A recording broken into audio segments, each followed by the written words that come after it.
కోకాపేటలో CM Revanth Reddy Allu cinemas ను ప్రారంభించారు. అనంతరం అల్లు అరవింద్, అల్లు అర్జున్ తదితరులతో కలిసి మల్టీప్లెక్స్ ను పరిశీలించారు. అల్లు సినిమాస్ లో ముఖ్యమంత్రి రేవంత్ రెడ్డికి సంబంధించిన కొన్ని విజువల్స్ ను ప్రదర్శించారు. ఆసియాలోనే అతిపెద్ద డాల్బీ స్క్రీన్ కలిగిన మల్టీప్లెక్స్ గా అల్లు సినిమాస్ రూపొందింది. ఇందులో 4 స్క్రీన్లు ఉండగా స్క్రీన్ 1 లో డాల్బీ విజన్ ఉంది. తొలుత దురంధర్ 2, ఉస్తాద్ భగత్ సింగ్ సినిమాలు సందడి చేయనున్నాయి.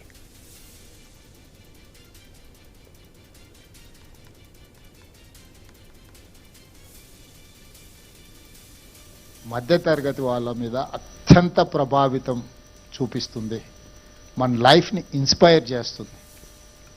మన లైఫ్లో కొన్ని డెసిషన్ తీసుకోవడానికి కూడా సినిమా ఇండస్ట్రీ, సినిమా కథనాలు, సినిమా ప్రభావితం చేస్తుంది.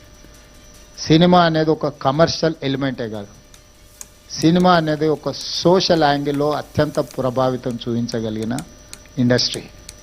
సినిమాను క్యాజువల్గా మనం తీసుకోవాల్సిన అవసరం లేదు. It is going to influence on our lives. We have to recognize cinema as a industry.